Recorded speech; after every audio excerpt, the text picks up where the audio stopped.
I don't wanna hear no sighs. Better grab a hall pass. If you gotta use a bath. Kanye, the school told me 20 Bro, he like Kanye with nothing to hear. I'm like, what What do you mean? Always watching some lame stuff. Bro, this guy's voice impersonation. I'm 21 Savage. Wait, that wasn't 21 Savage? No. What? Yeah, bro. Yeah, why you always looking lame stuff? Shut your ass. Good to know that the iPhone X is freezing up right before the review. This is for you, Armin. Yeah, I saw your tweet. Hashtag hater. Alright, whatever. Yeah, keep that in there. What's good, ladies and gentlemen? We're here today with an iPhone X review for you. You already know bars. I'm gonna need that later. So, the iPhone X, the 10th anniversary... Bro. What? It's called the iPhone 10. What? You said iPhone X 10th anniversary. It's the iPhone 10. Alright, whatever. So, listen. The iPhone X, aka iPhone 10. Well, let's start with the design. So, I've had this phone for about 2 months, and I've grown very fond to the bezel-less display. The notch, as a lot of people say, is really annoying, but to me, is really not. Occasionally, the design of the bezel-less screen kind of gets annoying because the palm rejection really sucks. So when I'm trying to text, my palm starts hitting the bottom right screen, and it just gets super annoying. So that's one huge complaint I hated, like especially when I was texting somebody. Yeah, I had to turn off talk to text because my palm would just keep hitting it and it would just bring it up. Almost every message I would send, it would just pop right up, and it just got so annoying I had to turn it off. That's how annoying it was. Because of the bezel-less screen, it makes it bigger than the iPhone 7 Plus. So due to that, I gotta like kind of do some weird like reaching when I have to use the softwares up top.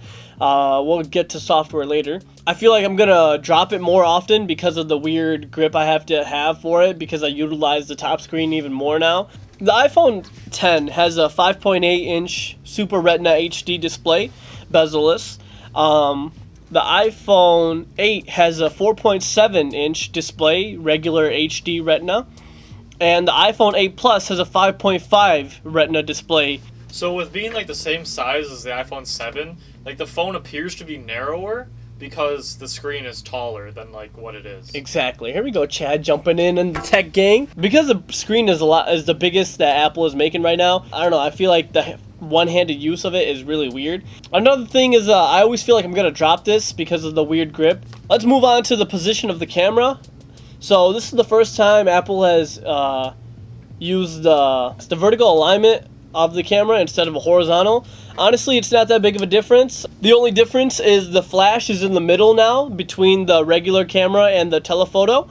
I really don't see much of a difference. The only difference I see is, occasionally when I'm taking photos, my finger will hop in the way because I'm so used to the camera being horizontal instead of vertical. But just you'll get used to it. You'll figure it out. So let's talk a little bit about the back of the phone. It's completely glass, so if you drop it, you might shatter it. That's no bueno. The reason Apple did that is so that they can make homage to the 4S. Make homage to the 4S. That's exactly why they did that. No, they did that so that they can finally implement wireless charging, which I have not been able to use as of now because we out here broke at Busta-Bust. What do you? Stop making excuses, bro. Apple hasn't released their AirPower yet, so we're out here just waiting for that. We're not trying to use some Busta-Bust third party. You know what I'm saying? We gotta go Apple all the way. See, you're exactly right. We're kind of waiting for the Apple Power. What is it called? AirPower. AirPower. We're kind of waiting for the Apple AirPower to come out so that we can use the whole pad for it, so we can charge our Apple Watch, Apple phone, and whatever else Apple makes. Let me just say one thing about the back of this phone is it is a fingerprint magnet. I touch it once and my fingerprint stays forever, I feel like. No matter how many times I'm wiping it. You'll see me wiping it throughout the whole freaking video today. Let's talk about the sides now. It's all chrome colored aluminum. This also is a fingerprint magnet, worse than the back of the screen. I kind of wish I got the white colored phone instead of the black so that fingerprints show up less, but nevertheless, that's what a case is for. You should have future proof for the Space Gray iMac Pro, dude. Like, had to future-proof it you for know, the Space Gray. you got the Space Gray MacBook Pro, Got the Space Gray MacBook Pro, 15-inch review coming soon. 15-inch review coming soon. iPhone X. Satechi, if you guys haven't seen that video, check it out right over. Yeah, that way. Another Space Gray Satechi. Yeah, review over here. Yeah, that way. That's all the Space Gray we got. Let's move on to the speakers. The speakers on this phone are actually pretty loud. I come from the iPhone 6s, so in my opinion, they were noticeably louder. Not too loud, but I mean, not like replacing party speakers, but nevertheless, they were actually pretty loud. I saw a noticeable difference when I upgraded. Moving on to the display, let's talk a little bit more about this OLED bezel-less beauty. Watching videos on this is really nice, but the one thing I don't like is the fact that it doesn't utilize the full potential of the screen. When I'm watching YouTube videos, sometimes it just crops in if I want to utilize the whole screen, which I don't appreciate. I would have to kind of zoom out a little bit to see the whole video, but then what's the point when you're not utilizing the bezel-less display? That's one thing I didn't like. But if you buy movies from the App Store, I've been told that it utilizes the bezel-lessness. So that's weird. So tell me why that's working, and yeah, I don't know. Yeah, the OLED screen, man, that thing looks amazing. A lot of people say that they see a blue tint on their iPhone X. We have not seen a blue tint on ours. We were lucky enough. Yeah, we were lucky enough. I think Apple might have caught that problem early on and then fixed it. But yeah, I don't see a blue tint, or maybe I'm blind. That's why I got glasses, but I'm not colorblind, so I'm fine.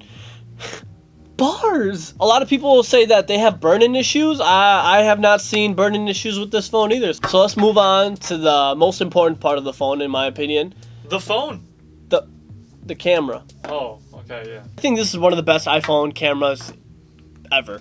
The front-facing camera can finally record in 1080p HD, so if I wanted to vlog in HD, I can finally do that while using the front-facing camera, so I can finally see myself. I love that feature so much. It's so underappreciated, and I love the fact that Apple put that in there. The rear-facing camera can record up to 4K 60 frames per second, which is amazing for me, especially being like a filmmaker, music video director. I can finally do those awesome, smooth, slow motion shots. Plus, that combined with the Osmo Mobile, review coming soon, is just a beast. It's still the same 12 megapixel camera.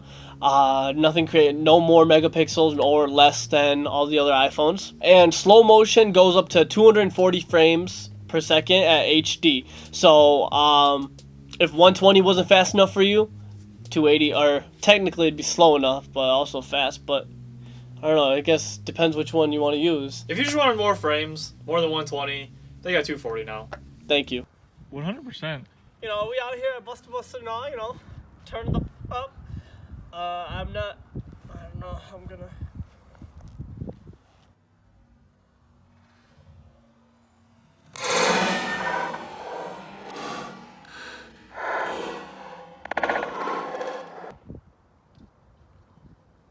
So let's move on to the camera software. In the iPhone X, they allow you to use portrait lighting, which honestly, in my opinion, is a hit or a miss. I get it occasionally, but majority of the time that I've used it, it's always a miss. Look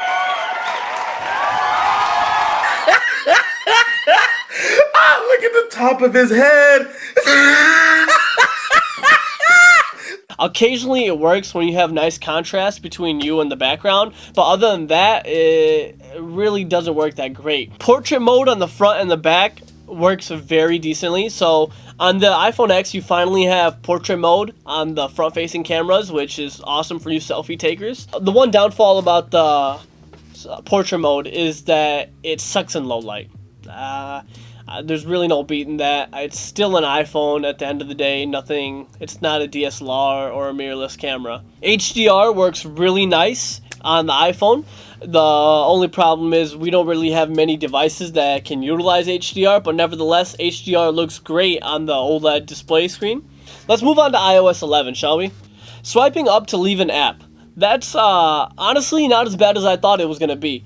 In my opinion, It's kind of faster than actually pressing the button if you just swipe up.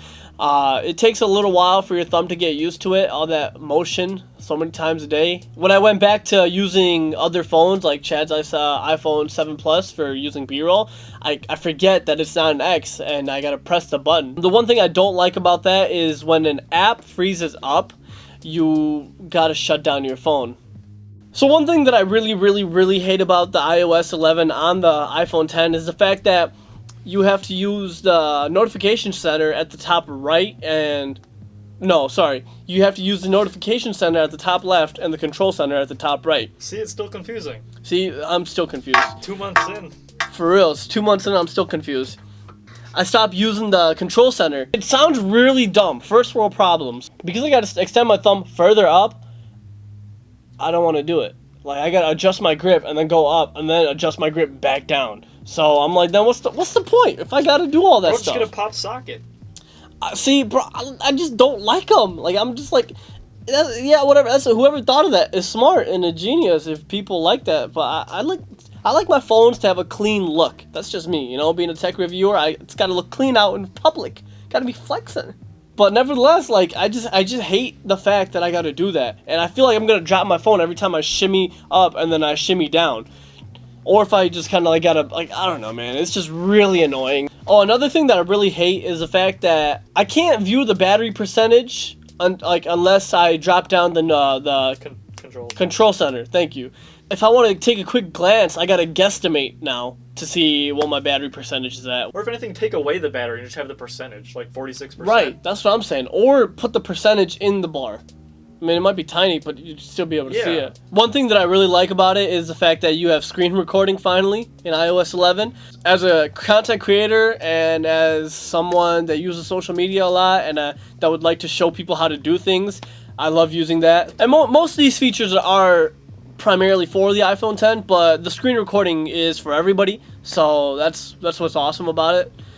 Finally, Apple decided to put it in. I've noticed that many apps crash less. That's a plus side for iOS 11, the 64-bit engine instead of a 32-bit. I mean, like, you'd hope over time that, like, the apps crash less and less. I mean, that's true. One bad thing about iOS 11 is the fact that if your app developer hasn't been active in a while, if you haven't received many updates, you probably won't be able to use that app on the next phone, but hey. But you already know SoundCloud keeps the updates coming. Let's talk a little about battery life. Honestly, battery life runs me throughout the whole day. I watch a lot of videos throughout the day.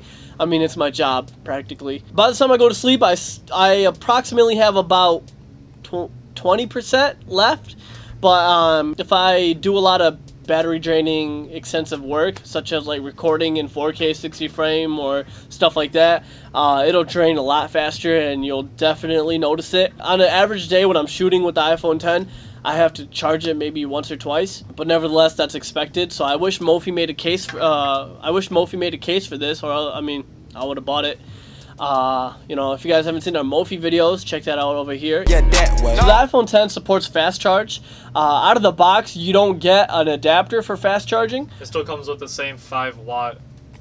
Yeah, this thing, it still comes with this. So if you guys want to get a fast charging brick, you guys are going to have to go spend extra money towards Apple. But if you already have a MacBook Pro, it comes with an 89-watt brick. So all you would need to buy would be the USB-C to Lightning. Alright, so let's move on to the Face ID. So Face ID works a good 8 out of 10 times. There are some conditions where it doesn't work. So let's say I just came out of the shower. It has a hard time recognizing my face due to water residue still on my face. It works amazing in low light. When it's really actually screw low light, it works perfectly fine. In when no it's, light? Yeah, no light. When I was setting up Face ID, I did it with my glasses on, because majority of the time I have my glasses on. But when I take my glasses off sometimes... And wear contacts? Yeah, and wear contacts, and I do Face ID, it doesn't recognize me sometimes, so it's weird. Well, it probably thinks that, like, your glasses are part of your face, so if you would set it up the other way, then, like you know how they were talking about no matter what accessories you put on? I think it'll be fine. If I redid the ID setup with glasses off, I think it'd run better. But I'm too lazy for that. We out here at Busta-Bust got too many other things to do. Yeah, not like reading. Yeah, not like reading. So let me talk about a little bit of the use of the Face ID. I think it's a pain sometimes. It's really convenient when I'm making app purchases or opening up my bank account and stuff like that. But let's say I'm in class and I, gotta text my side woes. I can't keep looking up and just use thumb ID to open it up and just shoot a real text and then be done with it like that. I gotta like look at it. A little later. And then it unlocks, and then I can go back to it. But by that time, Mr. Becky out here, like a hawk. In my use so far, I believe Face ID is more accurate than Touch ID. I've always had problems with Touch ID, even with multiple different phones that used Touch ID. So let's move on to Animojis. The best part about the iPhone 10? Shut up. If you buy this phone for Animojis, don't put your hand down. I was gonna buy it for Animojis, bro. Bro, literally the shittiest part of this phone. I honestly think the developers could have honestly just saved the time and not put those things in and would have been fine. Literally, the only time I ever use it is to call my friends shitheads. Chad, you're a shithead. Literally the only time. I don't even use the other things. Like, I don't even know what there are. Like, there's like a is there a donkey? No, that's not a donkey. Well, But there's a horse. And then you got some... There's like a pig, right? There's a pear. There's a pear. There's a pig. There's a robot. There's a monkey. I mean, you can just look it up. There's a unicorn. I don't even want to. And I don't even more. want to go into the application for that, bro. The mic quality when you're using Animojis to pick up what you're saying is garbage. Literally garbage. I have better mic pickup in a Pringles can. Occasionally the mouths are off. What up? See, like, it's not even synced up. It doesn't even look like it's using Face ID. Like, I'm pretty sure it doesn't even use the same sensors that it uses for Face ID. I'm pretty sure it uses just your camera. Because if it used Face ID sensors, it would have been a lot more accurate. Literally garbage. So in conclusion, is it worth the $1,000? Yes and no. Me being a director, I use a lot of the capabilities that the iPhone 10 offers. iPhone X, whatever you want to call it. I love the camera features, the front-facing HD. That was honestly one of the selling points for me, so that I can start vlogging a lot easier instead of carrying around a big DSLR. But personally, I don't think it's all that for the average user. I think you guys could be fine if you guys just skip this one and just waited for the next one. Face ID is good, but it's nothing worth switching up to. They say there's a 1 in a million chance someone could hack into it with their face instead of yours. But, I mean, I just don't think that's that big of a problem for me. Because who could match this beautiful face? Exactly, bro. Wireless charging, a lot of people are super lazy and don't want to plug their phones in. I don't have that big of a problem. I don't think it's worth upgrading for that. The bezel-less screen is nice, but in my opinion, it's a half measure. I wish they found a way to utilize the whole screen instead of cropping it when you want to utilize it properly. I don't know, it's just weird. I think it's just a half measure. They could do better. I mean, Apple's a multi-billion-dollar company. I expect more from you guys, in my opinion. Like I said, the camera's really amazing, just like all the other iPhones. This is even better than the last ones. I love it. Camera softwares like portrait lighting and all that stuff, you could skip on it. You guys honestly probably use it once or twice and then forget it's even there. If you guys have an iPhone 7, 7 Plus, you guys could definitely skip on this model and just wait for the next year when your contract's probably done. Or if you guys have the iPhone 8, 8 Plus, I probably wouldn't recommend upgrading. Yeah, if you guys have the iPhone 8 or 8 Plus, I don't recommend upgrading because you have most of those features. If you have an iPhone 6, I would recommend upgrading. If you have an iPhone 6s, I would see what you would need. So yeah, is this phone Busta-Bust or not? It's not Busta-Bust in my opinion, but it gets a 7.5. Not one of our highest ratings, but it's because we just expect more from Apple. So, yeah, if you guys have an iPhone 10, leave your comments down below what you guys think, if you guys like it or not, if you think this rating's fair. Leave a like, please. We really appreciate that. If you guys have any questions, please also leave them down below. Yeah, also let me know what you guys think about Face ID, all that stuff, all the camera. If you guys don't follow us on Twitter, Facebook, Instagram, you guys should. We always post some poppin' fire pics on Instagram. Check it out. Links down below. We launched our Twitter recently. That's also linked down below. Doing great. I love all you followers. You guys are awesome. And see you guys next time.